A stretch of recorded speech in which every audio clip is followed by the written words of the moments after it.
It had been a late night, another long talk with Roe about their future, another discussion about fault and no fault, blame and responsibility, another too large quantity of wine gone, and another hangover sweating itself out through his pores. But, illness or not, Hugh had promised Lennie a morning trip to Morecambe, and Lennie would not be denied, and so to Morecambe they were going. Every bump in the road sent queasy ripples around Hugh's stomach, and made the blood slither in his ears. Even with the car window open, the cold autumn air, just picking up the first scents of the sea and tightening his scalp, refused to help his head to clear. When Lennie spoke, he missed it at first. "Pardon?" he asked, not liking the way his voice wavered as it emerged, and wondering if Lennie could tell how rough both he and Roe had felt this morning, when he burst into their bedroom with the 3-year-old's wild, joyful abandon, or worse, whether he could tell how rough Hugh still felt. "I don't want to go to this Morecambe. I want to go to a different Morecambe." His brain, still coasting on the sour after-effects of alcohol and a miserable late night, refused to process what his son was saying to him. "A different Morecambe?" he repeated, looking at Lennie in the rear-view mirror. The car jolted again, and Hugh swallowed down an acidic, burning throat of dead wine.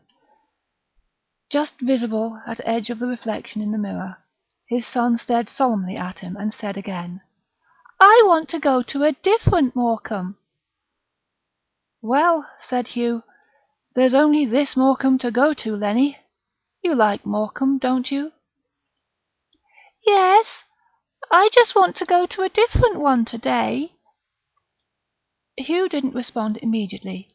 Lennie, named after his paternal grandfather, shared more with the old man than just his name. They were both given to flights of fancy, and, rather more annoyingly, tantrums when they didn't get their way. This bore the hallmarks of a tantrum's beginning, and Hugh wasn't sure he could cope with a full-on Lennie rage now. "Well, why don't we see what it's like when we get there?" he asked placatingly. "I could park somewhere different, and we could try and go to some new places if you like." "No!" with a start of childish anger in the voice. "Not this Morecambe, a different one." "Lennie, there isn't a different Morecambe, just the one we always go to. This is the only one, I promise." "It isn't!" And with that, Lennie was shouting and thrashing in his seat, the straps preventing him from doing much more than writhing slightly from side to side. Hugh risked turning away from the road for a moment, trying to catch Lennie's eye. Lennie shrieked in a helpless toddler's fury, his voice spiking and sending a jolt of pain into Hugh's head that dropped, becoming a wave of nausea as it fell through him. "Lennie," he managed to say, and then he had to turn back to the road, pull across the lane, which was thankfully free of traffic, let the car mount the curb, and open his door in one clumsy movement, and in one spasming rush he was vomiting. The sound of it swilled around his ears, his own retching and gagging merging with the sound of Lennie's shrieking before collapsing in on itself like a dying star. It only took a moment. There wasn't much to come except bile and jagged memories. Perhaps Roe and he needed to split up, he thought. Hugh couldn't keep going through this cycle of argument, friends, argument, with all of its attendant emotional and physical ups and downs. He sat back in the seat, took a deep and torn breath, and turned again. Lennie was watching him with cool eyes, and Hugh managed to think, so that's how we distract him from his tantrums. Just puke. "I'm sorry, Lennie. Daddy's not feeling very well," he said. "Why aren't you feeling well?" Quiet and calm, the storm settled and gone. "Because your mum and I don't seem to be able to go a week without arguing about something, and the arguments are getting worse, and I'm not sure either of us can cope with much more." "I don't know, son. Maybe I have a tummy bug, but it's gone now, I feel better." This was true. Puking seemed to have cleared some of the bitterness from his stomach, and although the taste of vomit was harsh and unpleasant, it faded as he swilled saliva around and spat it onto the pavement. "Thank you for bringing me to this different Morecambe, Daddy," said Lenny from behind him. Hugh turned back to face his son. Lenny was placid now, sitting motionless in his seat, in his neat little dungarees and red jacket, with his legs stuck straight out in front of him. He looked curiously doll-like at that moment, and Hugh felt a wave of helpless, stifling love. How could he and Ro make such a beautiful thing, such a perfect little person, hold his future in their hands, make decisions for and about him, decisions affecting his entire life, and then not sort out their own differences? It made no sense. Hugh smiled at Lenny. Lenny did not smile back. "It's all the same Morecambe, Lenny," said Hugh. "Look, it's just like it is every time we visit." "No, it's the different one," said Lenny, and there was a finality in his voice that Hugh really didn't have the strength to argue with. He twisted back, intending to drive on, but something brought him up short. At first he couldn't work out what it was. Through the windscreen he saw the road and the side of the library and the car parks and the small train station platform, and in the distance a grey sliver of the sea framed between the large supermarket and cinema. Morecambe, as ever. Only quieter. There were no cars on the road, or moving along the seafront. No people going to or from their vehicles in the car parks. Nothing. Certainly Hugh wouldn't have expected much activity this early on a Saturday morning, but even out of season, Morecambe tended to have visitors at most hours of the day. "This is much better, Daddy," said Lenny, his voice the self-satisfied sound of a child that had got its own way. Hugh ignored him for a minute, instead looking more carefully around him at the town he had come to know so well over the past few years. It seemed the same at first glance, but the closer he looked, the more he saw little things that jarred. The library's square-edged shape was blurred with what looked like moss or hanging vines clinging tightly to the brickwork. The surface of the almost empty car park was rippled, as though the concrete had settled in some of the bays and was being pushed up from beneath in others. What cars there were appeared abandoned, covered in leaves and litter and streaks of dark, oily dirt. At least one sat on deflated tires, whose rubber puddled around metal rims that were dark with rust. Further away, the superstore and the cinema both looked overgrown, dark with the same kind of hanging or climbing plant that was smothering the library. Hugh wondered if this was some new kind of hangover, an effect of alcohol poisoning that made him see things that were not there, or maybe just magnifying what was there to absurd levels. Certainly Morecambe was run down, but this looked more than that, lost and abandoned, decaying.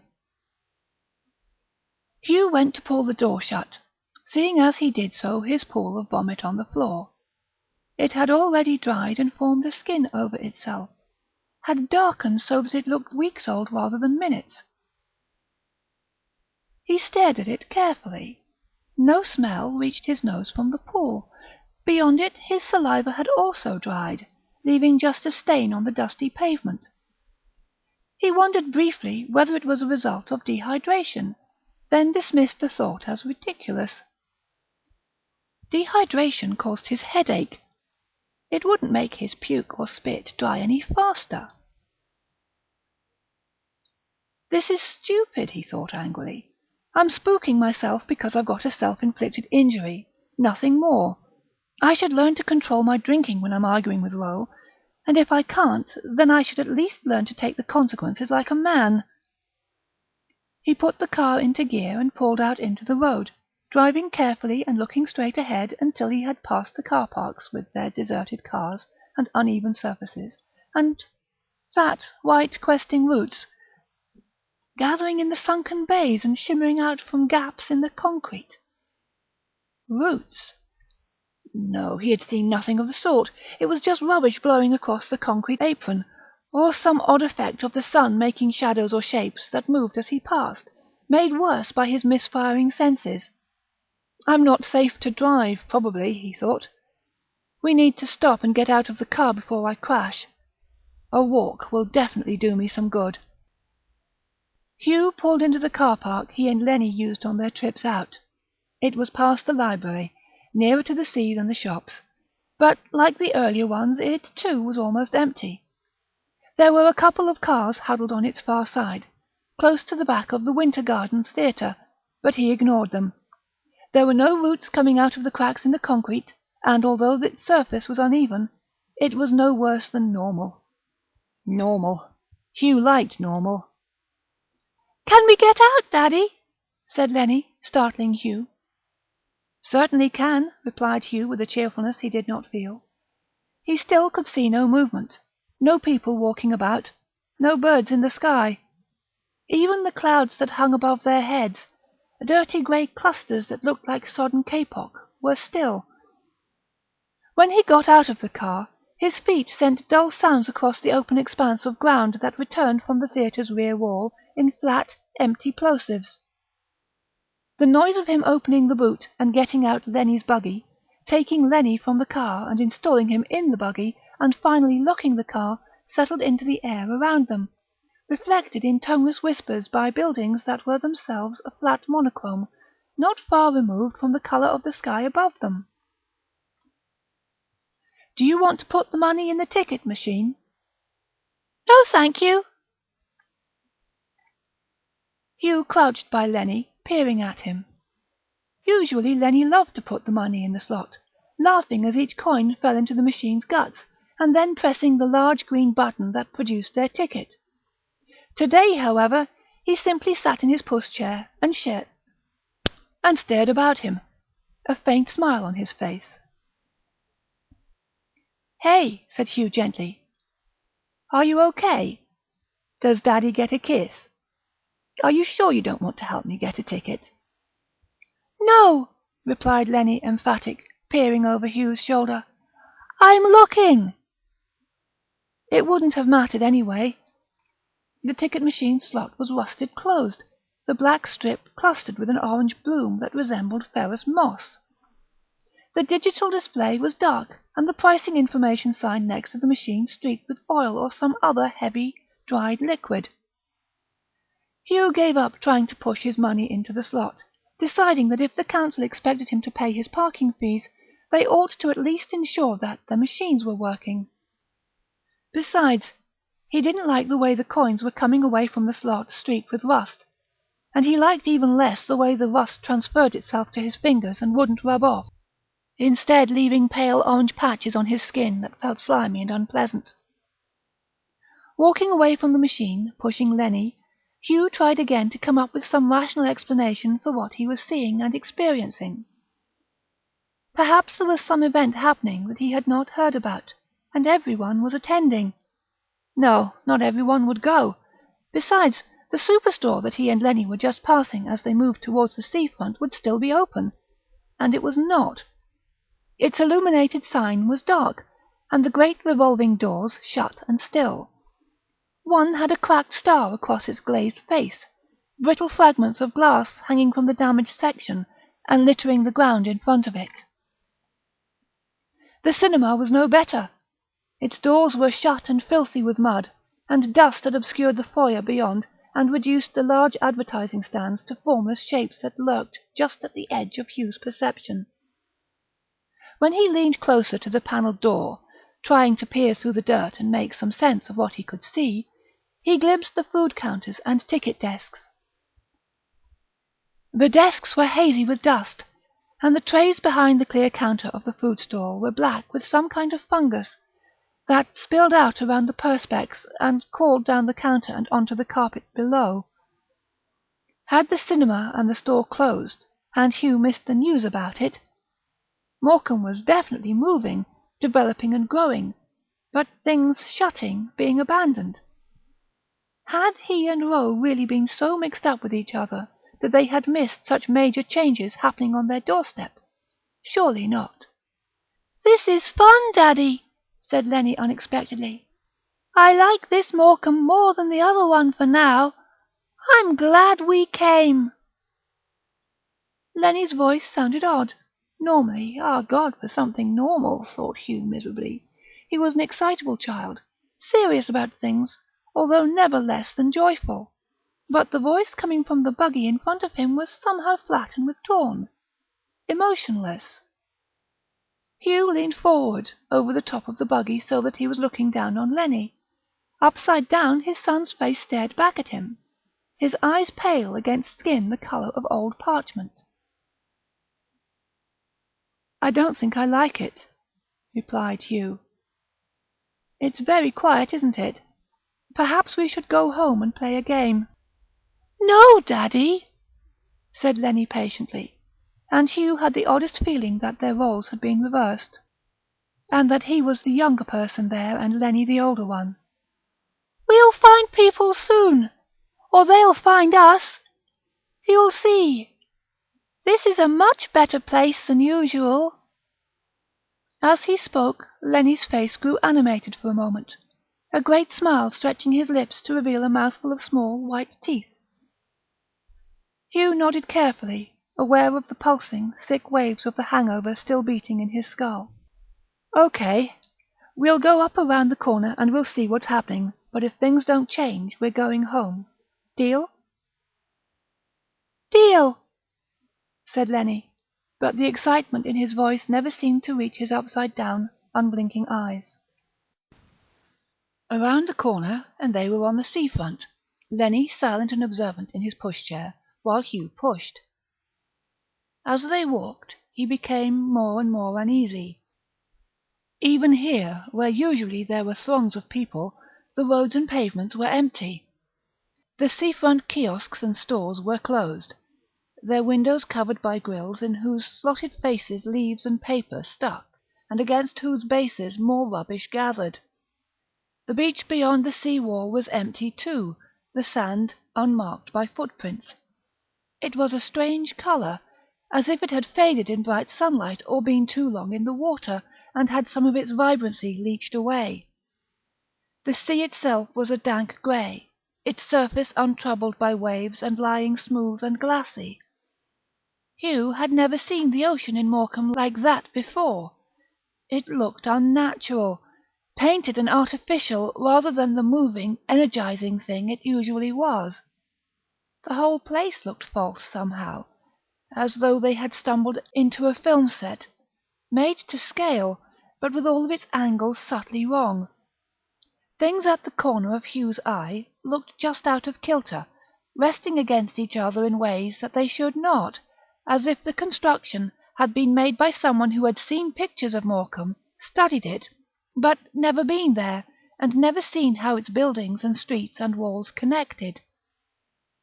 Hugh looked around, an impotent anger filling him. What the fuck was going on here? They were coming to the Midland Hotel now. The grand, white structure was encrusted with scaffolding, the metal struts crawling over its surface. At least that was normal, thought Hugh. The work to refit the old hotel had been going on for months now, and was one of the town's talking points.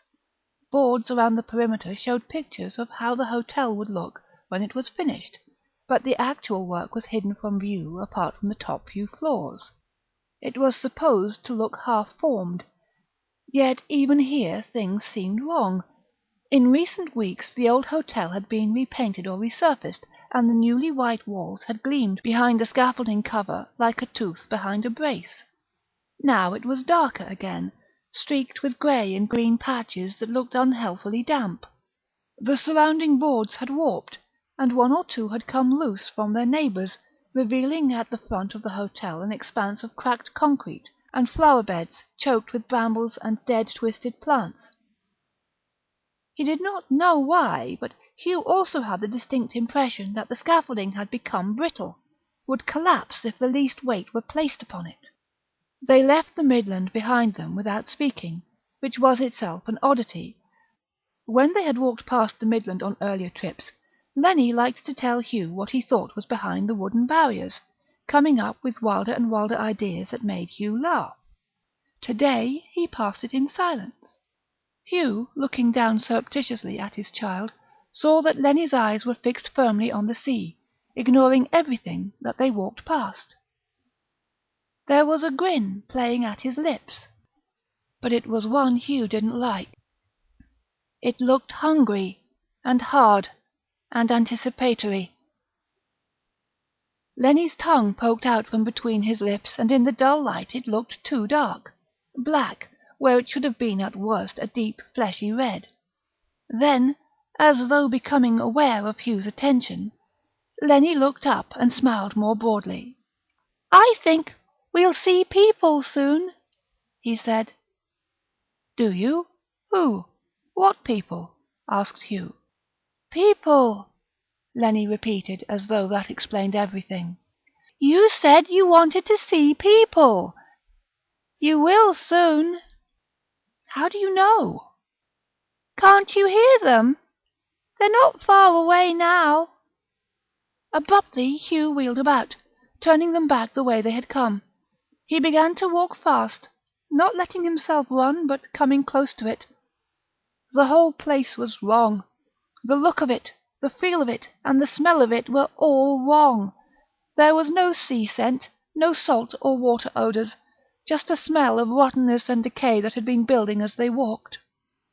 They passed the Midland at a controlled dash, and Hugh ignored the fact that the after-pictures on the hoarding showed a place that was corrupted and blighted, and not their normal artist's impression of the intended gleaming edifice.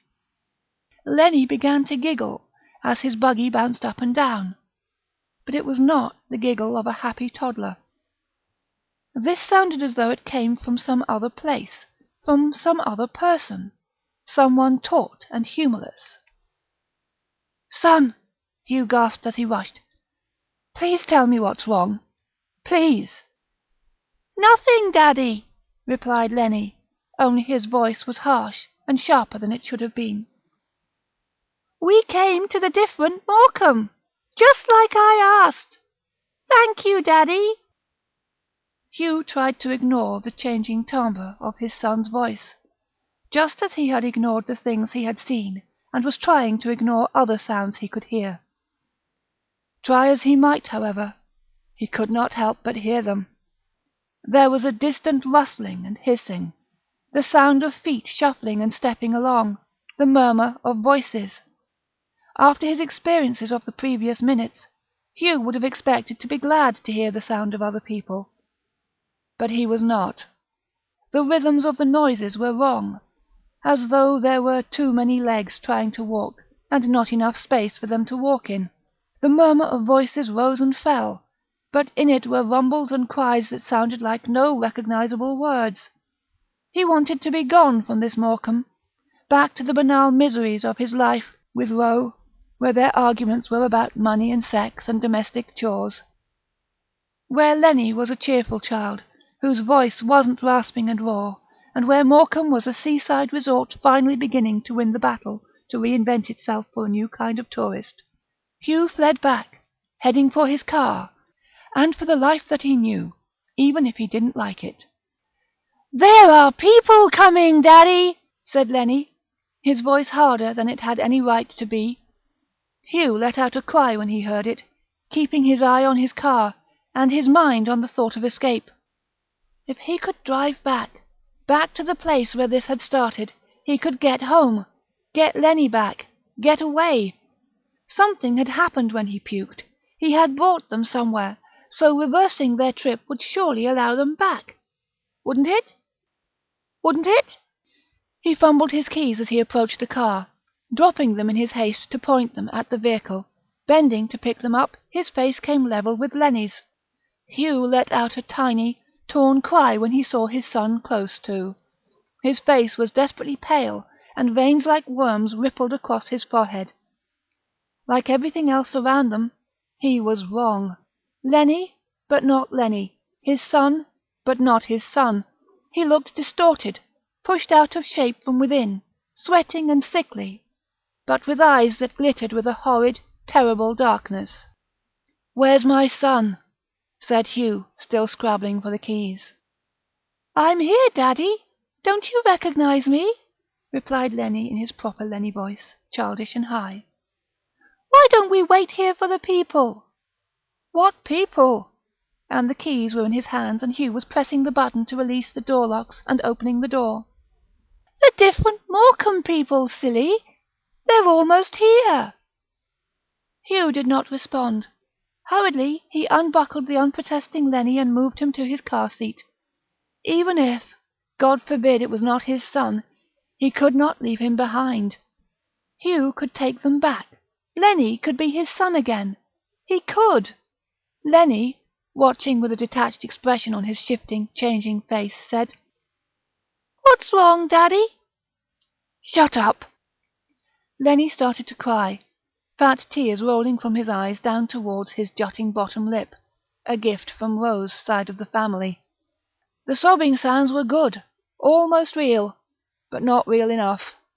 Hugh knew his son well, knew the noises he made in almost every circumstance, and what was coming from his mouth now was simply not good enough. Another fake, another falsehood, mimicry that had technique but no emotion in it. And then Lenny was in, and Hugh was running around the car to the driver's side and getting in. The car started with a twist of the key. With the door slammed shut, the distant sounds were muted but still audible. They rose and fell, with the rasping shuffle sometimes in the ascendant, before being drowned by the grumbling and roaring like muffled voices. Under it was another sound, or rather other sounds. There was a grinding like metal being dragged against metal, coming from the direction of the train platform. From further away, Hugh could hear the ocean heaving, even though, when he looked, the strip of grey sea visible between the far buildings was motionless. He pressed his foot onto the accelerator, letting the engine roar its response to the encroaching sounds, and then drove. The car jolted and bucked as it bumped across the car park, and Hugh could not help but turn and say, "Are you okay?" to Lenny, concerned that the bouncing may have hurt him. "I'm fine, Daddy." "You look poorly," replied Lenny, the not Lenny voice trickling from his mouth, and his not Lenny eyes gleaming. "I'm fine too," said Hugh. "We're both fine. That's good." Just mindless chatter to distract him from the sights around him, from the fat, white roots that he could see sprouting at the edge of the car park, and which hadn't been there before, from the air that hung too low above them like old sacking. And then they were out of the car park and into the street. The metallic grinding sound was louder here. The road ran parallel to the train track, separated from it by a width of pavement and a heavy line of trees and fencing. Behind the trees something dark moved unhurriedly along, a black mass of shadow that slowed as it pulled up to the platform. Hugh caught the shriek behind his teeth, trapped it there to prevent it escaping, and accelerated back along the road. Whatever it was behind the trees was long. A train, Hugh thought, catching sight of dirty glass and rusting metal between the tree trunks as he drove. Behind the glass he had the impression of movement, of figures pressing against the grimy glass and smearing dampness across its inner surface. They were approaching the place where Hugh had vomited. He pressed his foot harder on the accelerator pedal, hoping to coax more speed from the vehicle.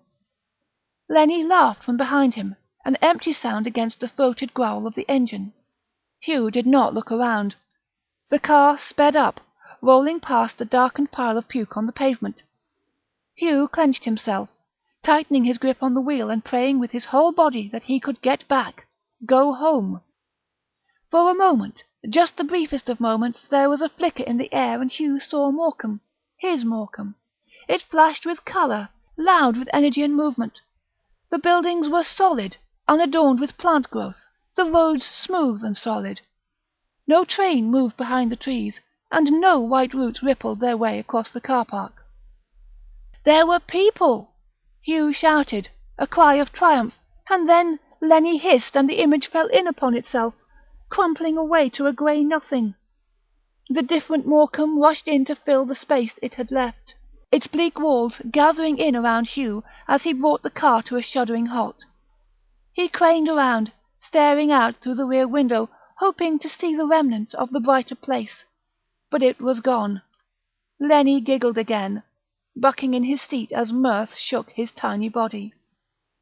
"We can't leave yet, Daddy," he said brightly. "We haven't met the people." By the train station, indistinct shapes moved.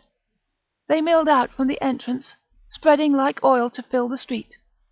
Hugh had the impression of squatness and width, of arms that were just too long and bent in the wrong places, of legs that writhed, and of features that were moist and eager. He looked again at Lennie, the not Lennie that had taken his son's place, and saw that he had managed to undo the straps of the safety seat. "We came to a different Morecambe, Daddy, just like I wanted to. Don't you like it?" "No," said Hugh. "I do. Thank you for bringing me here, Daddy. It's nice that you brought me when I wanted to come so much." Hugh opened his door and climbed out of the car, backing away on legs that felt like brittle fracturing twigs. "Why did you want to come here?" he asked, watching as the tiny figure clambered between the car's front seats and jumped delicately to the floor.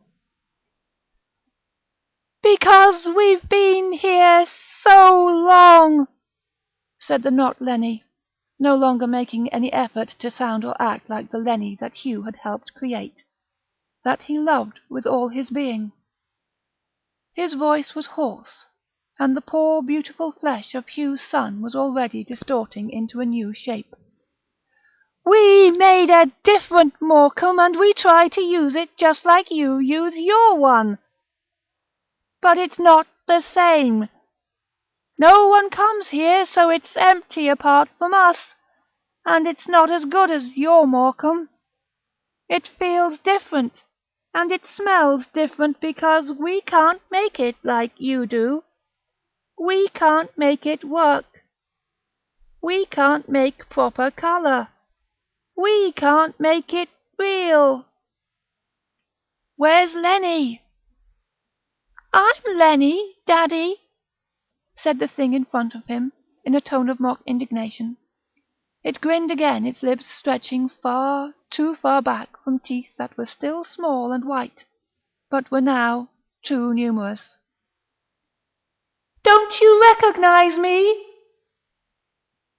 "You're not my son!" And saying it hurt worse than a hangover, worse than every pain he had ever felt. "Give him back, please!" "But he wanted so much to come somewhere different, and you were so ill and were almost here anyway because of how you felt. So we just pulled you through to where you both wanted to go.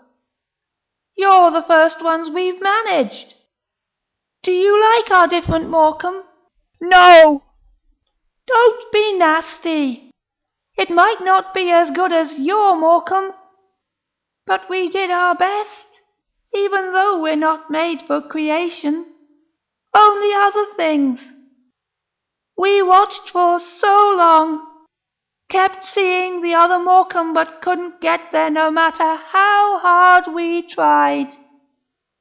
And then you and little Lennie came along, and look!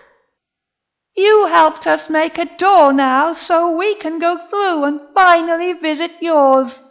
Isn't that nice?"